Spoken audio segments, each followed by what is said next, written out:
भैया, क्या काशी जाकर इस पिशाच की मुक्ति संभव हो जाएगी?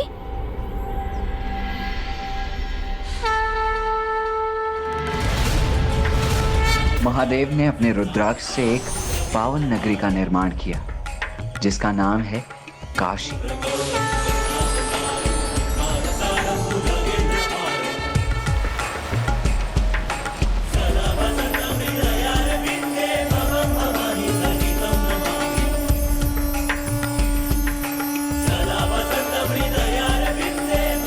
जो महादेव के संपूर्ण तेजों का सारभूत है, अर्थात स्वयं महादेव का ही स्वरूप है। अति शुद्ध, दिव्य एवं सुंदर पुण्य नगरी काशी महादेव को इतनी प्रिय है कि वो स्वयं भी अंश रूप में विश्वनाथ मंदिर में निवास करने लगे। ब्रह्मदेव का एक दिवस पूर्ण होने पर भी काशी का विनाश नहीं होता, क्योंकि उस समय महादेव उसे अपने त्रिशूल पर धारण कर लेते हैं। शिव शंकर को प्रिय ये नगरी सदा आनंद और मुक्ति प्रदान करने वाली अति शुभ, दिव्य एवं सुंदर पुण्य नगरी जो माँ गंगा के उत्तर तट पर स्थित है, जहाँ वरुणा और 80 नदियों का संगम माँ गंगा से होता है। किंतु मेरी मुक्ति के लिए कैसे और क्यों काशी जाना है, अभी तक आपने वो बताया ही नहीं। महादेव का निवास होने से हर लोक से आकर पुण्यात्माएं वहाँ बसने लगी, जिससे हर सांस में बस उनका ही नाम गूंजता था, महादेव। और तब महादेव ने यह घोषणा की कि काशी में जिसकी भी मृत्यु होगी उसे सद्गति प्राप्त होगी। महादेव, महादेव। क्योंकि काशी में प्राण त्यागने वाले का शीश मां पार्वती स्वयं अपने अंक में रखती है और स्वयं महादेव उसके कर्ण में तारक मंत्र राम का उच्चारण करते हैं। राम, राम।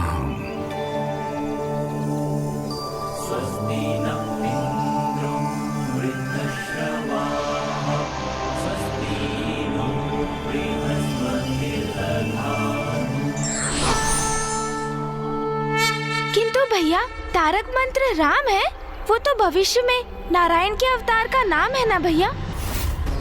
हाँ गणेश, नारायण के अवतार श्री राम भविष्य में पृथ्वी पर अवतरित होंगे, किंतु उनके नाम की महिमा तो उनके जन्म के पूर्व से ही प्रतिष्ठित है।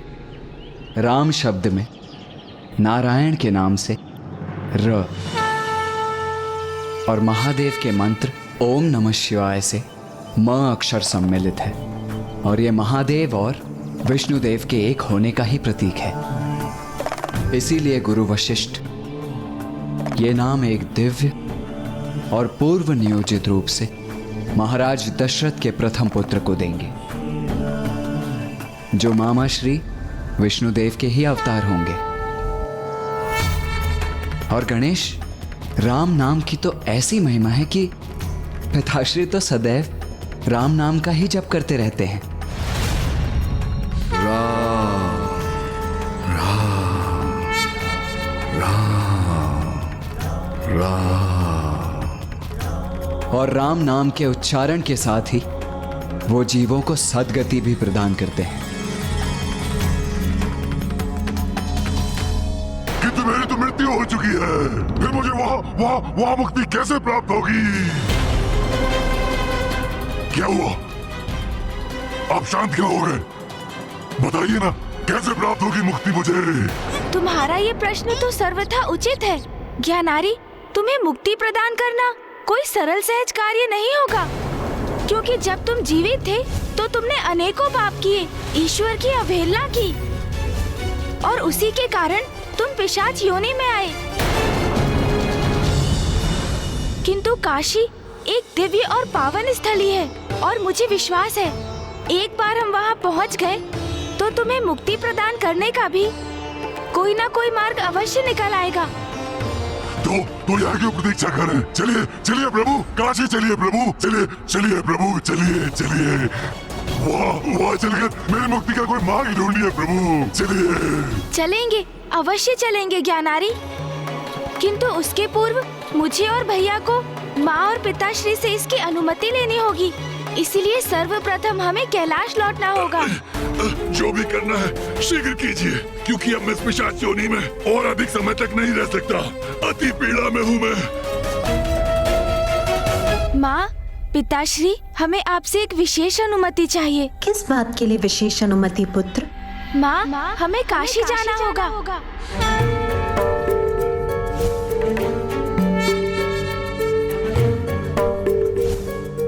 काशी? हाँ माँ, किंतु क्या हुआ? आप इतनी विचलित क्यों हो गई माँ? जैसे किसी स्मृति में खो गई हो। नहीं पुत्र, कुछ नहीं। ये मैंने क्या सुना? गणेश के मुख से काशी का नाम? काशी का नाम सुनते ही तुम्हारे पिताश्री तो अति आनंदित हो उठते हैं। किंतु पुत्र कार्तिकेय, पुत्र गणेश, तुम दोनों को काशी जाने की क्या आवश्यकता है? एक पिशाच को मुक्ति दिलाने के लिए। उचित कह रहा हूं ना पुत्रों? जी पिताश्री। उचित है। वैसे भी सावन माह में तुम्हारे पिताश्री के सभी भक्त मान सरोवर से पवित्र जल एक पात्र में एकत्रित कर उसे कांवड़ में स्थित करते हैं और फिर उसे काशी विश्वनाथ मंदिर में प्रभु को समर्पित करते हैं। इससे उनके सारे मनोरथ पूर्ण हो जाते हैं। इसीलिए ये तो काशी जाने का सर्वश्रेष्ठ समय है पुत्रों। जाओ पुत्रों, अपना दायित्व निभाओ। प्रणाम पिताश्री। प्रणाम माँ। किंतु नाथ, मैं ये समझने में असमर्थ हूँ कि पुत्र गणेश और कार्तिकेय एक पिशाच की मुक्ति के लिए काशी क्यों जा रहे हैं?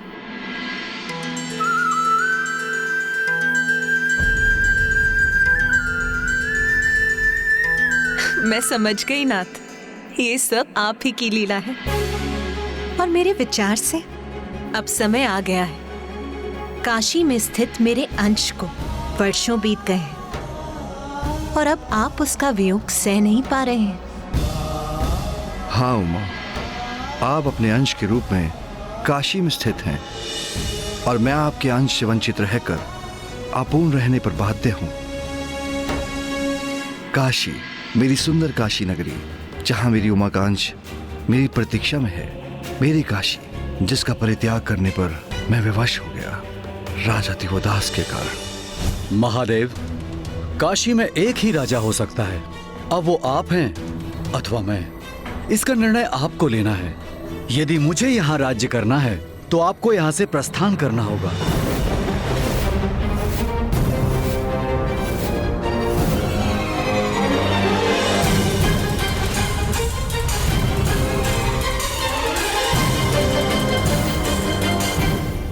उमा, मेरा काशी त्यागने का समय आ गया है, किंतु आपको तो यहीं रहना होगा, क्योंकि आपको अपने निवास पर दृष्टि भी तो रखनी है।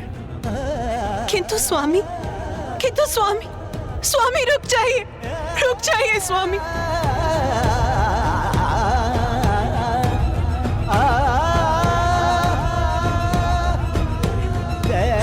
स्वामी तो मुझे छोड़कर प्रस्थान भी कर गए। आपके अंश को काशी में पीछे छोड़कर मेरा अंश आपके अंश से विलग होकर मंदराचल में स्थित होने के लिए विवश हो गया, किंतु ये वियोग असहनीय है। जब तक आप लौटकर नहीं आते स्वामी, मैं इसी प्रकार ऊपर की ओर दिशा में देखकर आपकी प्रतीक्षा करूंगी। उस समय से उमा अपने आंशिक रूप में काशी में अकेली ही विराजमान है। वो वहाँ अपने भक्तों के लिए स्थित है, उन्हें दर्शन देकर उनकी मनोकामनाएं पूर्ण करती है, किंतु उनकी दृष्टि सदा ऊपर की ओर ही रहती है, इस आशा में कि उनके स्वामी अर्थात मैं उनके लिए कब लौटूंगा। हमारे एक होने का वो मधुर क्षण आ ही गया उमा, किंतु ये सब हमारे पुत्र गणेश के कारण ही संभव हो पा रहा है। अब हम यहाँ मानसरोवर के निकट क्या कर रहे हैं प्रभु? काशी के लिए अपनी यात्रा प्रारंभ क्यों नहीं कर रहे हैं? मेरे प्रभु और कुमार कार्तिकेय आप पर कृपा कर आपकी सहायता करने के लिए तैयार हो गए, और आप तब भी उन पर अपनी इच्छा लाद कर उन्हें शीघ्रता करने के लिए कह रहे हैं। मूषक जी, ज्ञानारी का पिशाच अति अप्रसन्न है।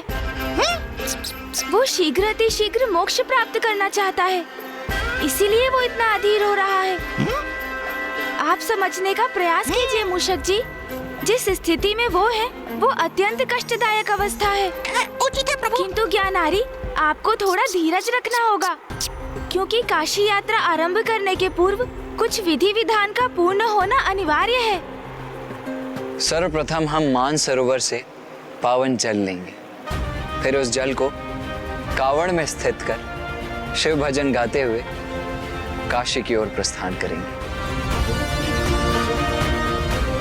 हमें आपके पुत्र सुबोध को भी वहां बुलाना होगा।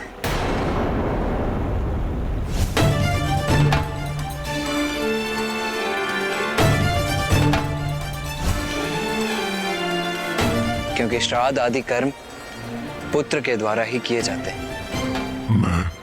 मैं अपने पुत्र सुबोध से भेंट करूंगा। सुबोध। हाँ ज्ञानारी जी, और मैंने एक गण के माध्यम से सुबोध को संदेश भिजवा दिया है। वत्स सुबोध काशी में ही हमसे भेंट करेगा। हम तो यही खड़े खड़े ये वार्तालाप कर रहे हैं। मैंने आपकी तब भी प्रतीक्षा की थी जब आप काशी जाने की अनुमति लेने गए थे, किंतु अब ये विधि विधान आरंभ होने की प्रतीक्षा कर रहा हूँ। अब अधिक प्रतीक्षा करना संभव नहीं है। चलिए शीघ्र यात्रा आरंभ करते हैं। चलिए। आओ गणेश, हम भी अपनी यात्रा आरंभ करते हैं। हर हर महादेव। हर हर महादेव। महादेव। हर हर महादेव। हर हर महादेव।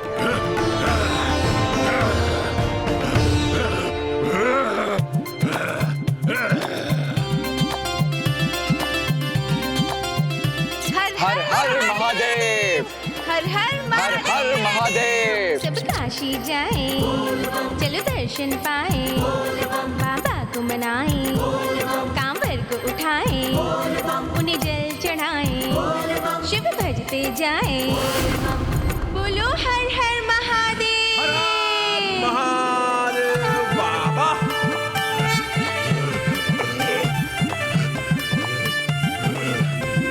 शिव शंकर महादानी है, भोलेनाथ शिव शंकर महादानी है। त्रिलोकेश्वर त्रिपुरारी है काशीनाथ, त्रिलोकेश्वर त्रिपुरारी है। सुखकारी दुखहारी कैलाशनाथ, सुखकारी दुखहारी है। शिव शंकर महादानी है, भोलेनाथ शिव शंकर महादानी। शीघ्रता कीजिए, शीघ्रता कीजिए। मुझे मुक्ति चाहिए। मुक्ति चाहिए।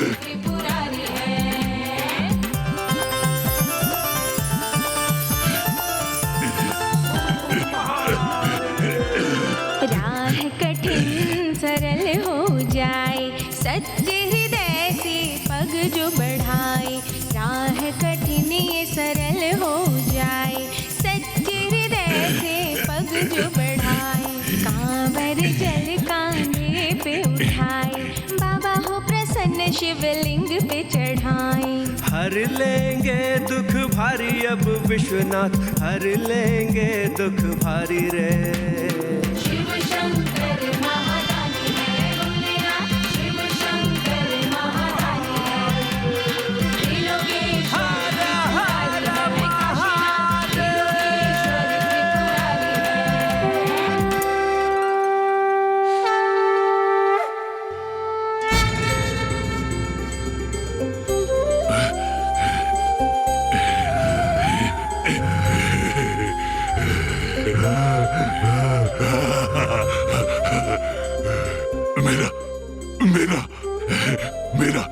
मेरा पुत्र सुबोध।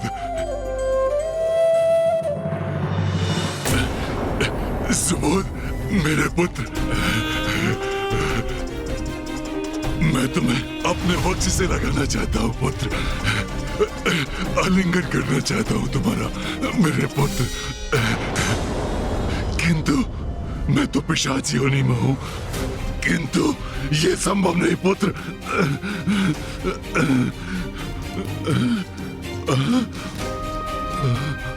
किंतु मेरा पुत्र मुझे ऐसे कैसे स्वीकार करेगा? नहीं, ऐसे तो वो मुझसे भयभीत हो जाएगा। नहीं, मैं उसके समक्ष नहीं जा सकता।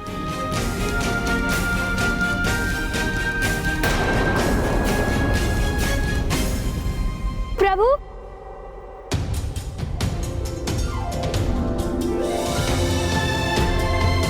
मेरे प्रभु गणेश जी। कल्याण हो सुबोध। प्रणाम गुरुदेव। आयुष्मान भव पुत्र।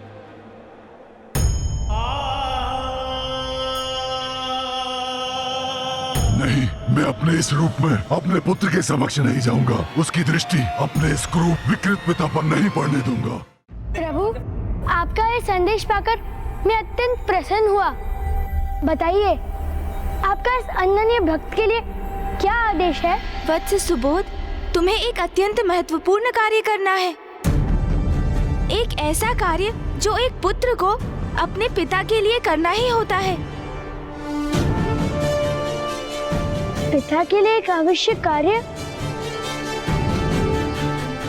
किंतु प्रभु, मेरे पिताश्री तो जीवित नहीं है। उनका वध तो स्वयं आप ही ने किया था।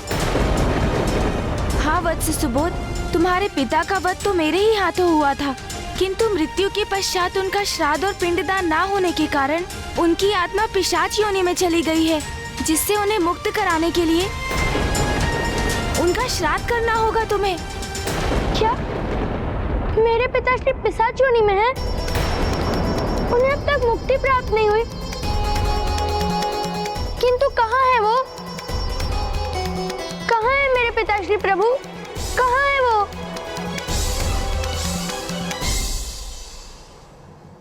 यहाँ।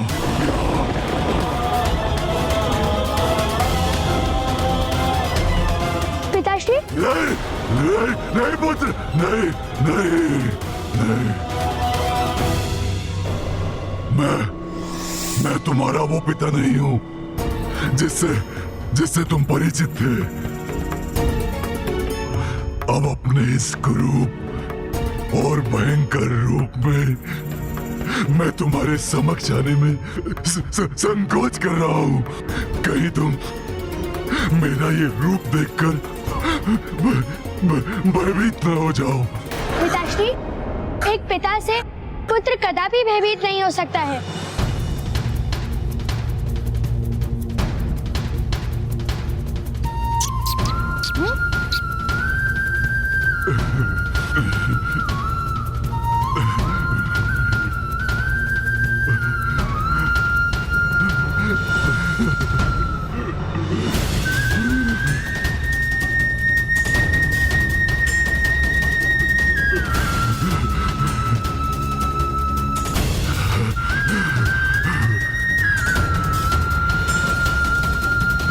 पिताश्री, मैं आपके लिए सभी आवश्यक क्रियाओं को पूर्ण करूंगा।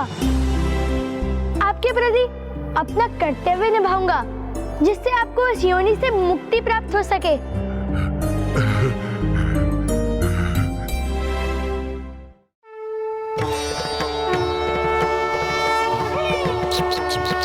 हर हर महादेव, हर हर महादेव।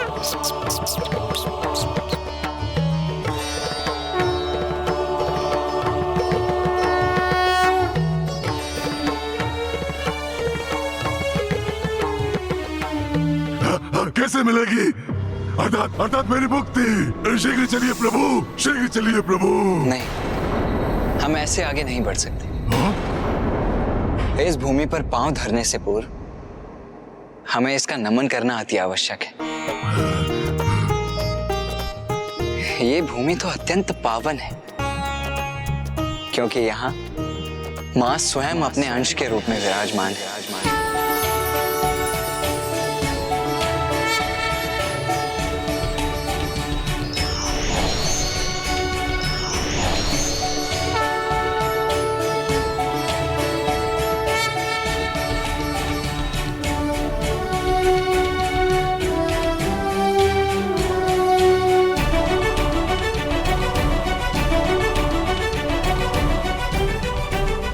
जो पृथ्वी पर स्थित होकर भी पृथ्वी से संबद्ध नहीं है, जिसने मृत्यु लोक जैसे निम्न लोक में स्थित होकर भी स्वयं को स्वर्ग से भी उच्च पद पर स्थापित किया है, जो भौतिक माया में रहकर भी मोक्ष प्रदान करने वाली है, जहां आकर मृत आत्माएं तक निर्मल हो जाती हैं और तीनों लोगों को पवित्र करने वाली माँ गंगा जिसे स्वयं सुशोभित करती है। त्रिपुरारी महादेव की राजधानी जिसका नित्य नमन देवता भी करते हैं।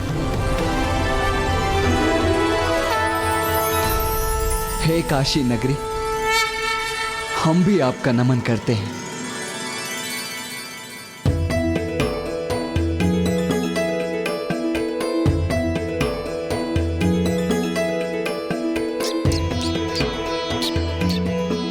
काशी शब्द का अर्थ है प्रकाश प्रदान करने वाली नगरी,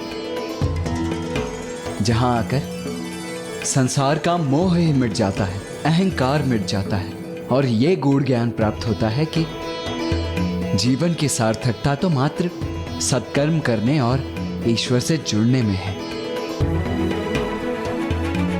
आइए अब हम इस पावन नगरी में प्रवेश करें।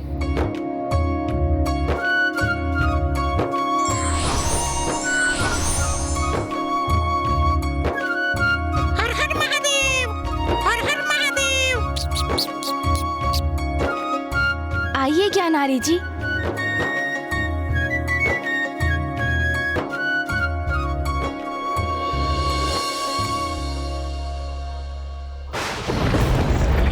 रुक जाओ।